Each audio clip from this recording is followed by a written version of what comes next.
Bismillahirrahmanirrahim. Assalamualaikum warahmatullahi wabarakatuh. Alhamdulillahirabbil alamin wa bihi nasta'in ala umuri din.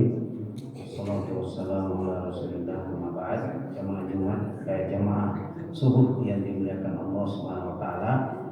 Kita kembali bersyukur bisa melanjutkan kajian kita pada subuh ini. Materi kita hadis berkaitan dengan bangun pagi. Hanya ada dua pilihan kegiatan manusia. Ya, apakah dia menyelamatkan dirinya atau mencelakakan dirinya? Cuma dua, tidak ada netral. Ya, hidup ini bangun pagi tidak ada yang netral, hanya dua saja. Apakah dia menyelamatkan dirinya atau dia membinasakan? Itu hadisnya. Ya, itu yang akan dibahas. Tapi sebelum itu kembali mengingatkan terkait dengan pemahaman masyarakat kita terkait dengan Idul Fitri. Ya, Idul Fitri ini sering mungkin ya, dan saya baca-baca di artikel dan beberapa ceramah-ceramah ya, ceramah Idul Fitri kembali suci, ya kan? Iya dah. Dari mana arti daripada Idul Fitri itu suci? Dari mana kira-kira? Dari mana Pak bahasa itu sampai lahir kata-kata suci? Fitrah. Coba perhatikan, fitratun. Itu fitratun. Itu asal katanya fitratun, ada tamarbutannya. Iya, fitratun. Kalau fitri nggak bisa tidak ada tamarbutannya, fitri. Dari kata fitru yang populer disebut masyarakat adalah iftar. Itu bahasanya iftar. Tidak ada tamarbutannya. Iftar, ro terakhir. Iftar, fitur. Ya, berbuka, fitr. Tadinya kita berpuasa sebulan, pas Idul Fitri buka, maksudnya sudah nggak ada lagi, nggak berpuasa lagi kita, sudah berbuka di malam di siang hari. Ya, jadi kadang ya karena mungkin dapat menyamakan begitu ya. Yuladu alal fitrah. Ada hanya fitratun. Itu kalau mau tidak salah matikan supaya tidak salah. Fitratun, fitratan. Nah, itu suci. Fitrah, ya.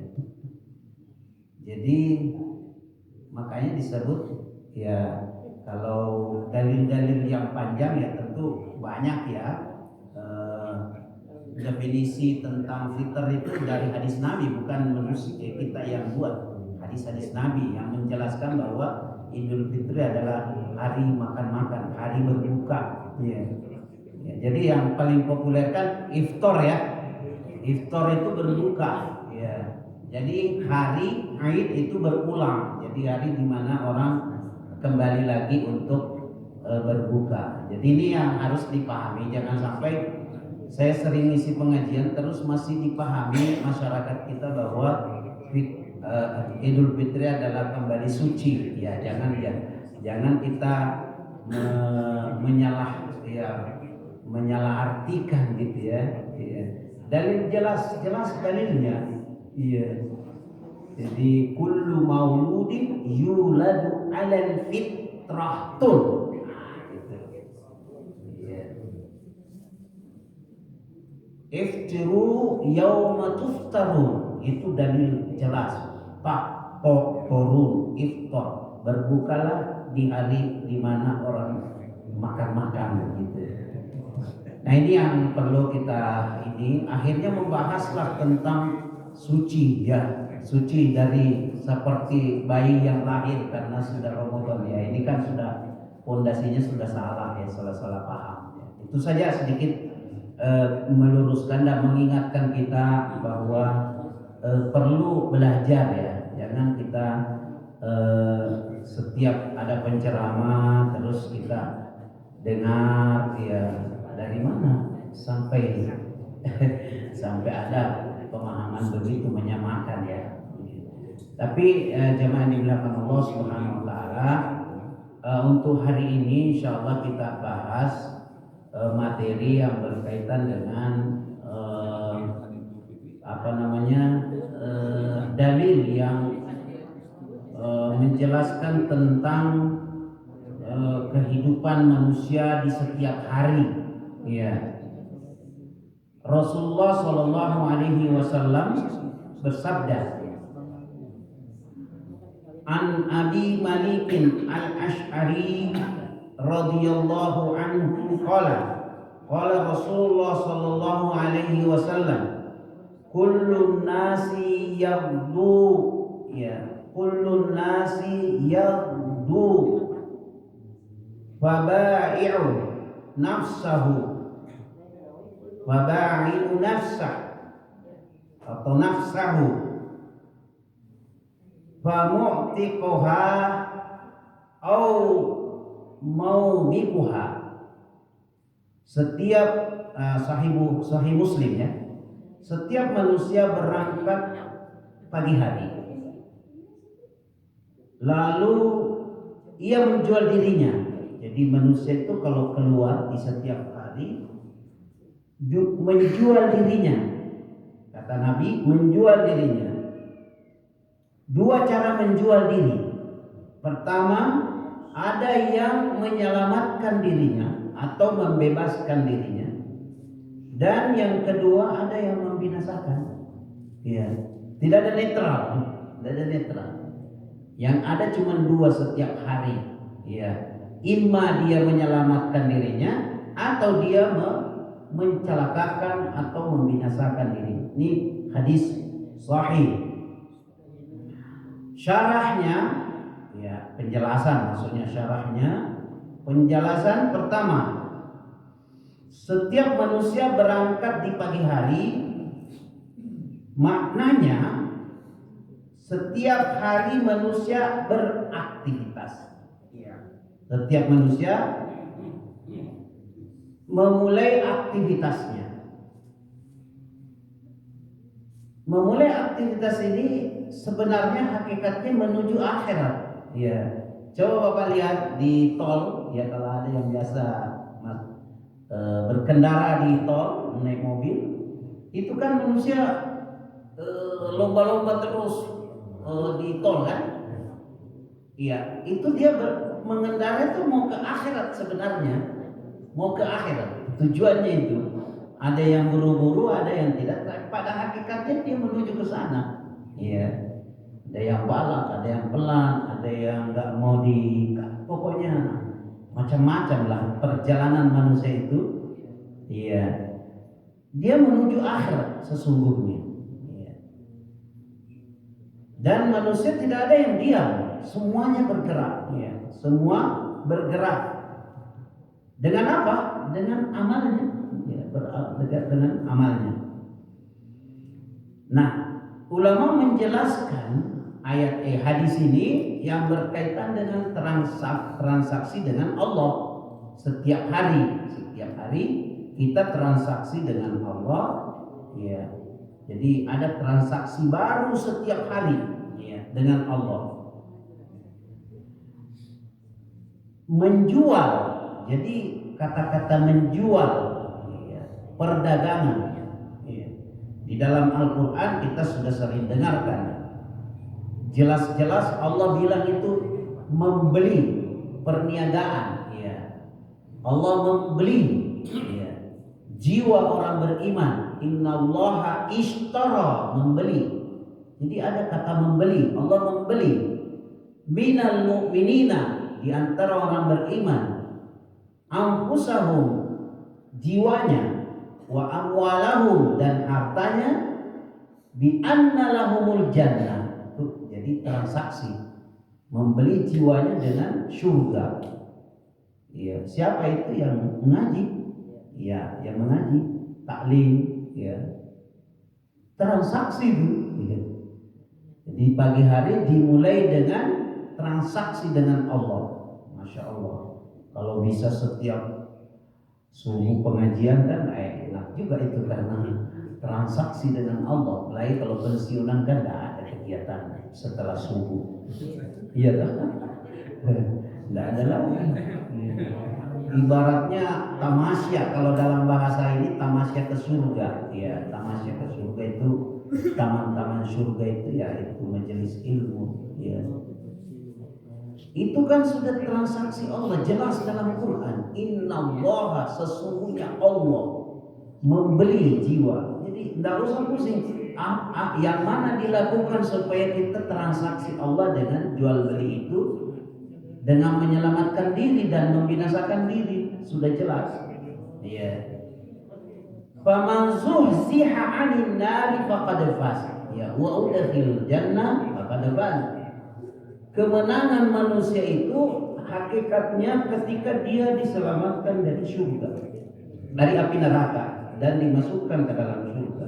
Itulah kemenangan kita, kata Allah dalam Al-Quran.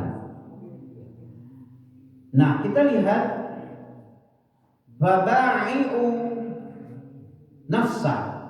Ya, ini yang menjual dirinya, ya, menjual dirinya dengan amal perbuatannya. Jadi setiap hari manusia itu menjual dirinya dengan amal perbuatannya. Ya. Jadi amal itu seperti harga. Ya, amal itu ya ibaratkan seperti harga atau nilai jual. Nilai jual. Ini nilai jualnya pengajian ini surga itu. Jangan bilang Zubair ya. Allah yang bilang ya. Allah yang bilang, bukan saya. Ya. Nabi juga bilang, man salaka tariqan yaltamisu fihi ilman sahhalallahu bihi tariqan ilal jannah. Siapa yang berjalan dari rumahnya menuju tempat untuk menuntut ilmu, apa ujungnya? Dimudahkan jalan ke surga.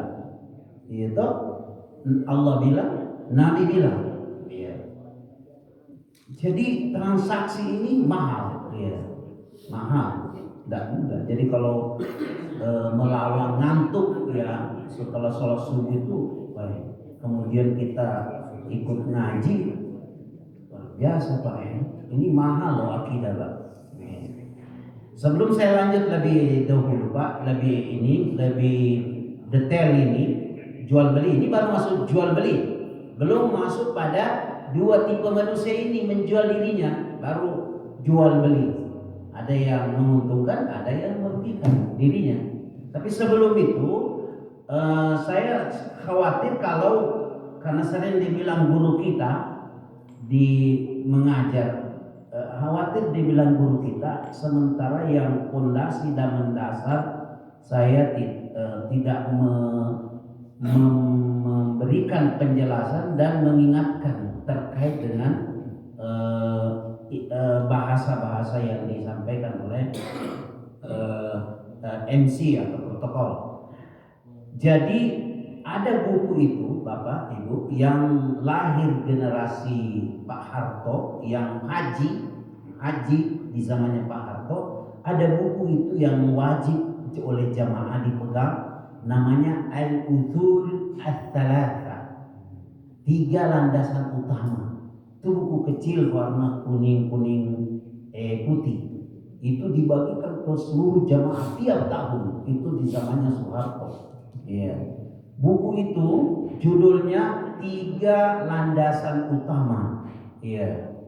dan itu diterbitkan seluruh bahasa di Indonesia, di seluruh dunia. Kenapa? Karena ini pondasi, namanya saja al-usul, pondasi al-usul al-thalatha, the three fundamental principle Islam, 3 pondasi dasar dari ajaran Islam. Ini saya ingin sampaikan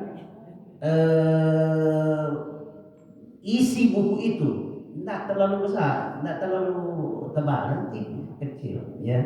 Isi buku itu 3 landasan utama. Yang pertama, mengenal Allah. Itu buku itu luar biasa bagus itu.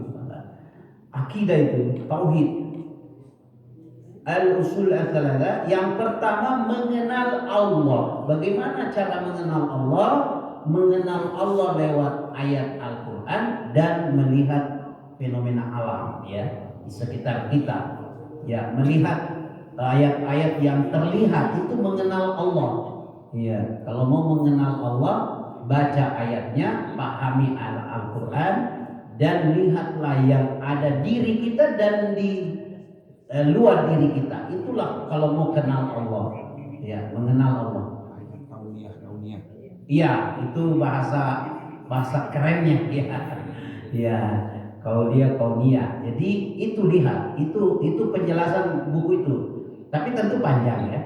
Yang kedua, mengenal Islam. Iya, jadi kan namanya 3. Mengenal Islam ada 3. Ini singkat ya. Ada Islam, ada iman, ada ihsan. 3, ya toh? Nah, sekarang apa itu Islam? Jangan definisinya, bukan definisinya. Fokusnya di mana? Kerjanya apa? Apa kegiatannya? Fokusnya apa? Kegiatannya apa? Ya, Islam fokus pada sesuatu yang terlihat, yang nampak, yang zahir. Itulah Islam. Pakai jilbab Islam, sholat Islam, zakat Islam, haji Islam, dan seterusnya. Nah, beda yang dipahami oleh sufi. Kalau sufi, kalau kita sholat itu, kalau sufi katanya itu syariat. Baru naik tarekat, baru naik ma'rifat, kemudian hakikat. Kalau sudah mencapai hakikat, itu sudah tidak sholat lagi, karena sudah menyatu dengan Tuhannya.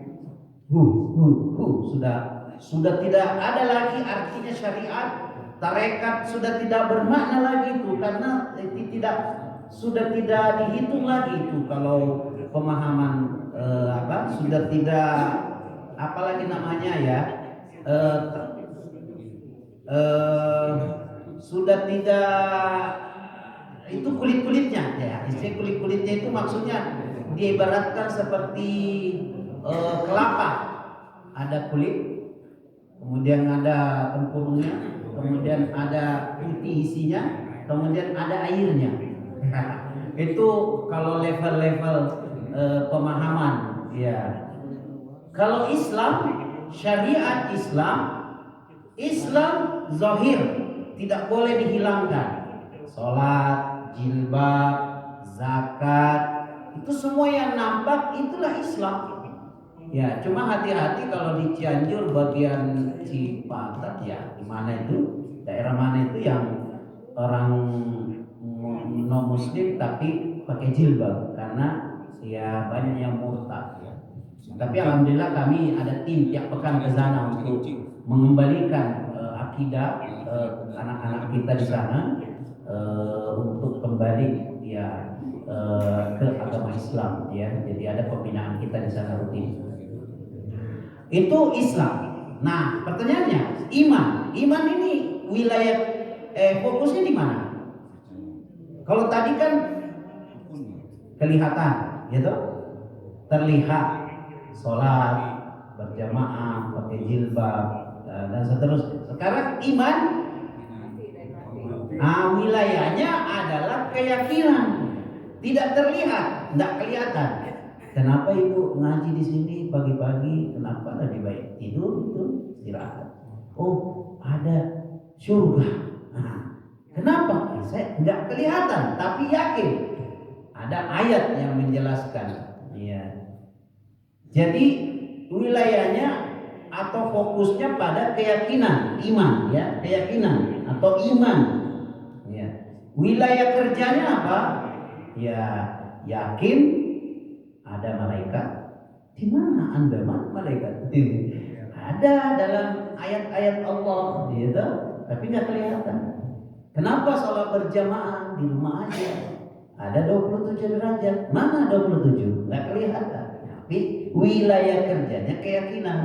Ya, percaya pada yang gaib, percaya. Pokoknya asal iman itu wilayah kerjanya dia di sesuatu yang tidak kelihatan, tidak nampak. Kalau Islam wilayah kerjanya sesuatu yang selalu kelihatan.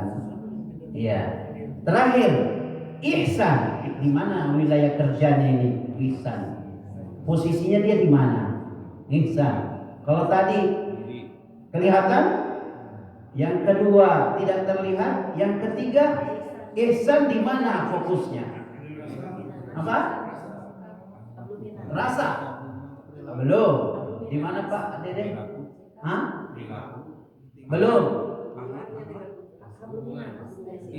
Oh bukan. Wilayah kerja ihsan adalah wilayah hati, kualitas hati. Tadi zahir tidak kelihatan, kemudian ihsan kualitas hati. Wilayah kerjanya di mana? Ikhlas, khusyuk, takwa, itu semua. Jadi dikaplingkan supaya tahu di mana. Ya. Islam, sholat dan seterusnya. Iman, wilayah kerja tidak kelihatan. Kemudian ihsan adalah kualitas hati manusia.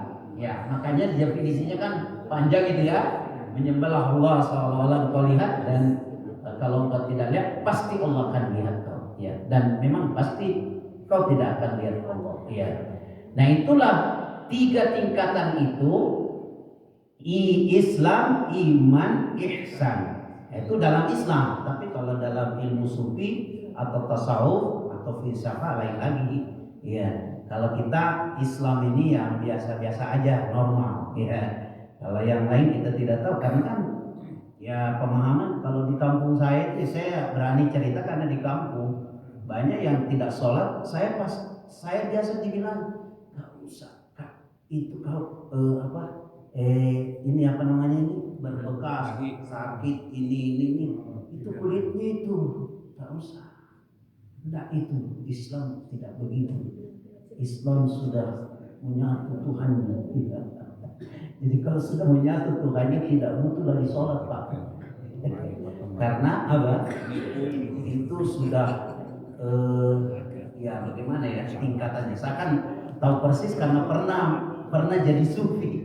Pernah aliran sufi di kampung saya. Kan orang-orang tua dulu itu mengajarkan saya terkait dengan syariat, tarekat. Jadi kalau level Islam itu masih dia di kulitnya. Kita ini dianggap kulit-kulit aja, belum masuk pada begitu.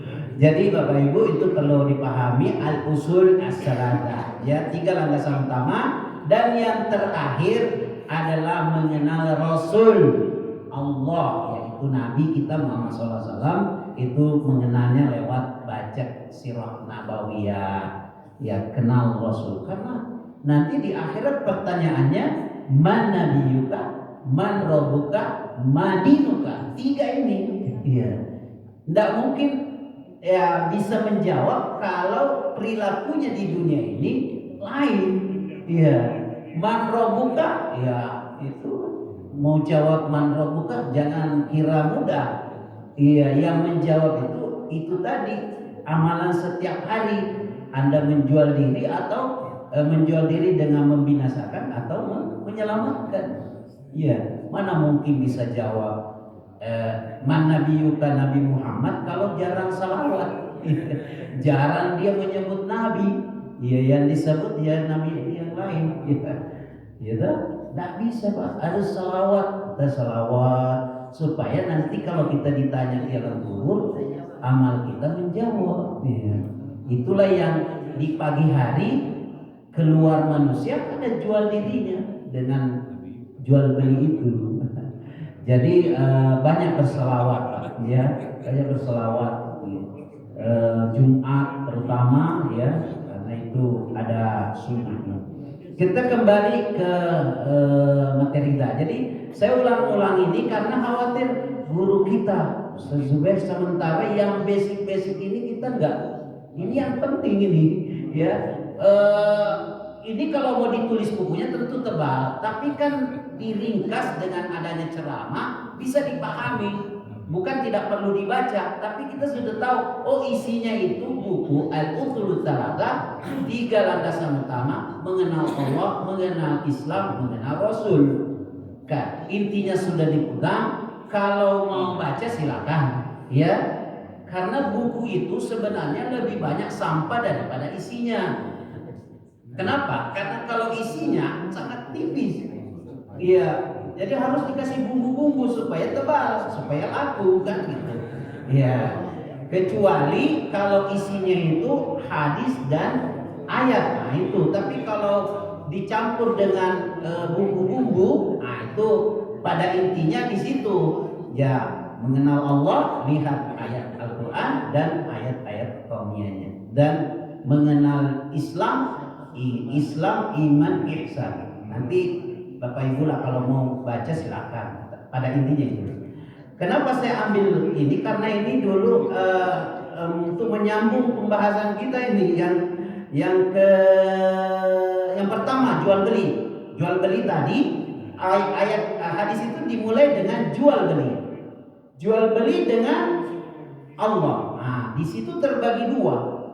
Ada yang membebaskan dirinya. Nah, ini ada yang membebaskan dirinya. Iya. Jadi kemungkinan transaksi tiap hari itu hanya ada 2 transaksi dan tidak ada netral tadi. Ya. Apakah dengan taat atau dia mengikuti hawa nafsu? Cuma 2. Atau syaitan dia mengikuti.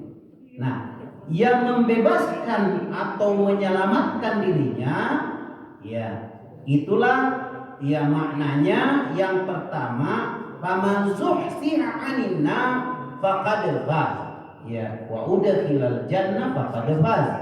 Itu yang bertransaksi dengan Allah. Barang siapa yang Allah selamatkan jiwanya dari neraka, maka sungguh itulah ya transaksi jual beli yang menguntungkan atau kemenangan sesungguhnya, ya. Jadi jual beli dengan Allah, yaitu dengan ketaatan, ya, kepada Allah. Jadi kalau jual di pagi hari, ketaatan. Berat, ya berat. Ya. Coba Bapak Ibu, andainya ringan, ya, Ibu Bapak coba rasakan keluar dari rumah. Baca nggak Bismillahirrahmanirrahim? Tidak mudah.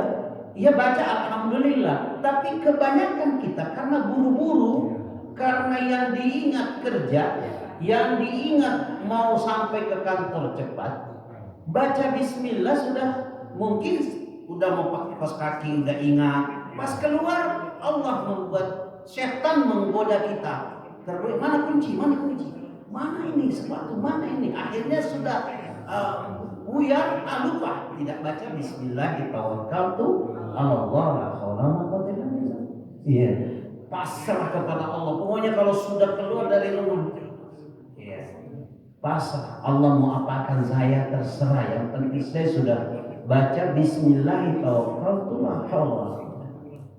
Iya, jadi transaksi ini tidak mudah, ya, karena godaannya tinggi, ya. Selalu kita buru-buru, selalu kita ingin, ya, setan itu selalu berusaha agar jangan kau taat. Ya, coba Bapak Ibu, saya sendiri jujur keluar tadi dari rumah nggak baca itu. Iya, tidak mudah Pak. Yang saya ingat, sudah komat, sudah mau komat. Jadi bukan lagi fokusnya pada Iya, padahal itu tidak mudah. Jangan kira.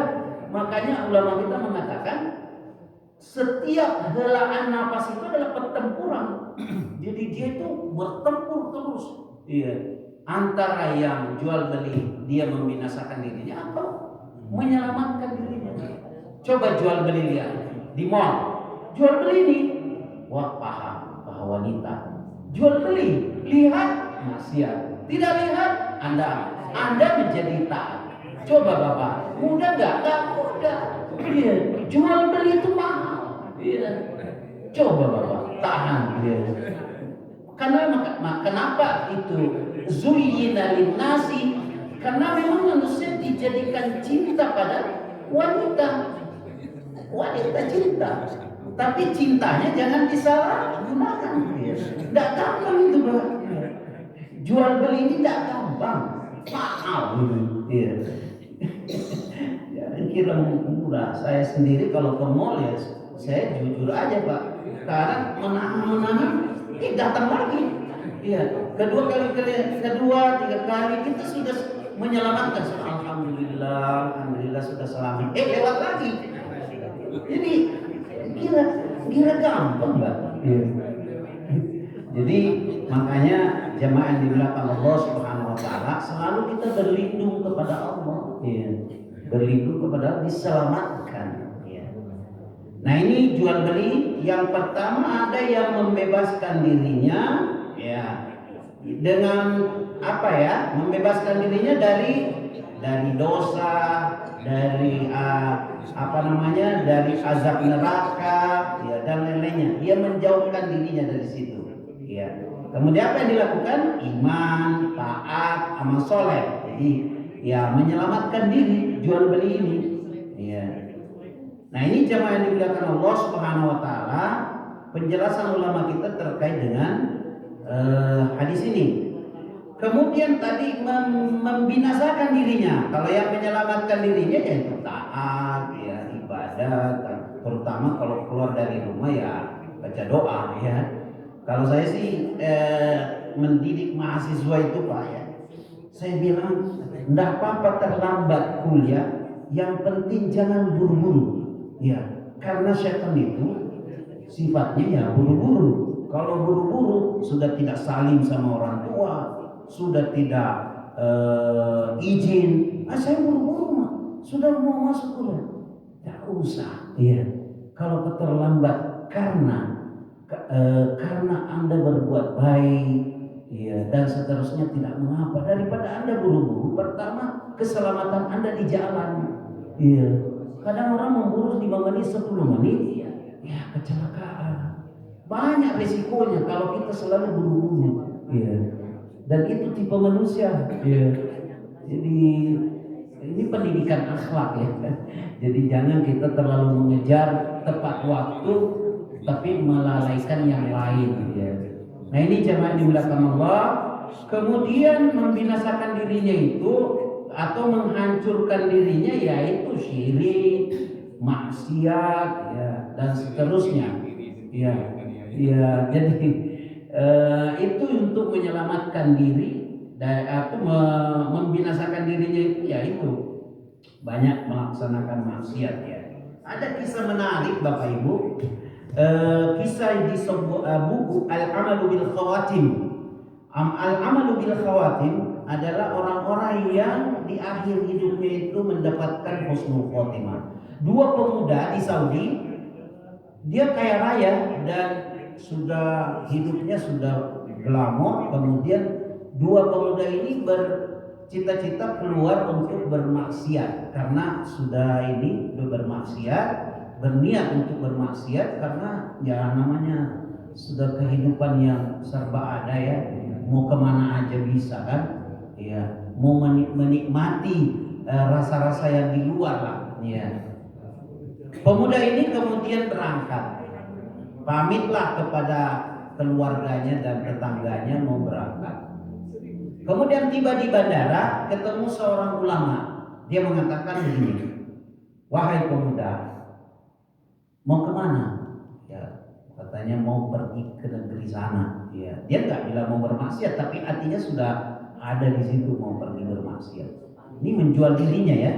Lalu kemudian ulama itu mengatakan, wahai pemuda, sekiranya Anda terbang, kemudian pesawat Anda jatuh, kira-kira Anda sudah punya amal untuk akhirat, menghadap kepada Allah.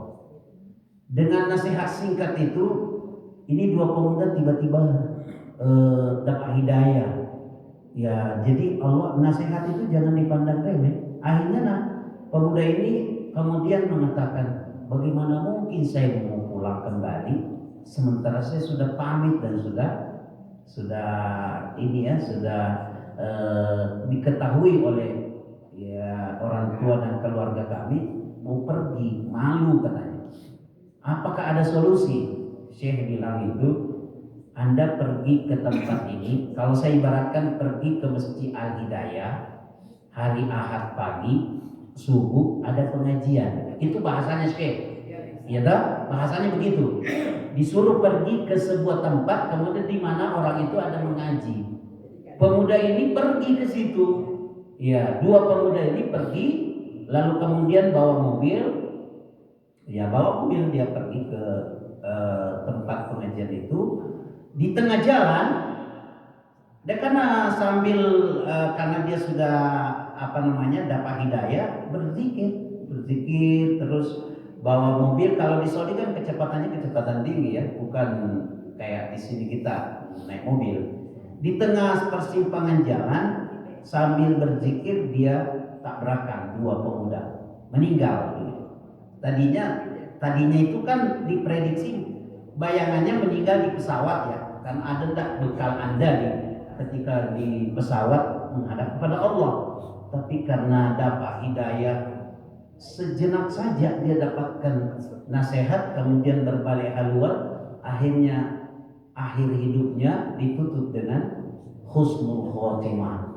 Dia mau menuju ke sebuah majelis ilmu dan dia berzikir, kemudian tabrakan, meninggal dunia dua. Ya.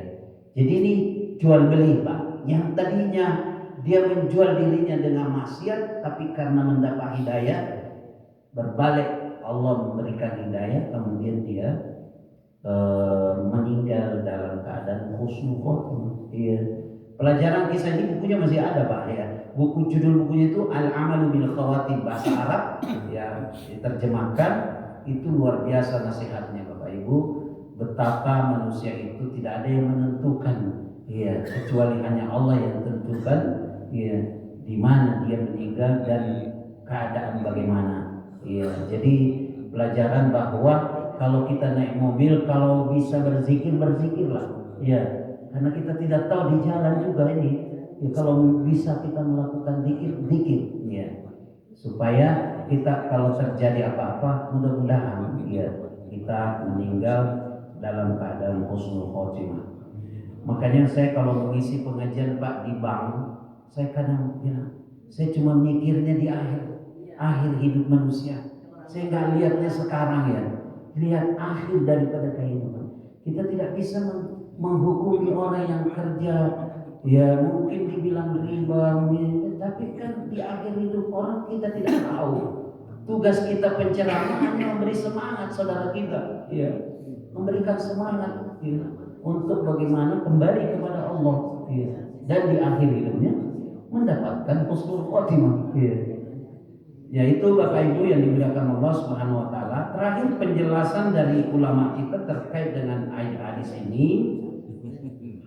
Manusia itu pedagang. Ya, manusia itu adalah pedagang. Barang dagangannya dia sendiri.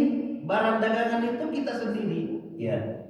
Harganya amalnya, harga itu amalnya. Amalnya baik atau buruk itu harganya. Kemudian pasarnya dunia, pasar. Kemudian hasilnya akhirat. Ya, itu kesimpulannya.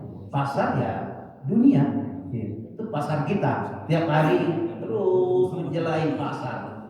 Ya, hasilnya akhirat. Kan akhirat dua, binasa atau selamat. Itu aja. Nah, ini jamaah yang dimuliakan Allah Subhanahu wa taala. Kalau Imam Nawawi menjelaskan hadis ini, hadis ini menunjukkan bahwa setiap orang berusaha dengan dirinya sendiri. Maka hasilnya tergantung amalnya, apakah menuju keselamatan atau kebinasaan. Dua saja. Ya. Maknanya juga dengan firman Allah, "Faman zuhziha 'anil nar," ya. Di surah Taubah ayat 111. Sesungguhnya Allah telah membeli orang-orang mukmin dengan jiwa dan hartanya. Jadi itu jual belinya yang tadi saya bacakan. Ya. Dan terakhir jemaah yang dimuliakan Allah Subhanahu wa taala, dijual kepada siapa? Ya, dijual kepada siapa? Setiap hari kita sedang menjual diri, dan dijual kepada siapa? Ya, kepada Allah selamat, kepada dosa binasa. Ya, itu jual belinya. Kalau kepada Allah selamat, kalau kepada dosa binasa. Ya, selesai. Ya. Nah, ini jemaah yang dimuliakan Allah, hadis ini mudah-mudahan memberikan kepada kita gambaran tentang kehidupan sehari-hari. Mari mengisi waktu-waktu kita dengan ketaatan. Silakan kalau ada yang komentar. Izin Pak Ustaz. Ya. Assalamualaikum warahmatullahi wabarakatuh. Waalaikumsalam warahmatullahi wabarakatuh. Diawali dengan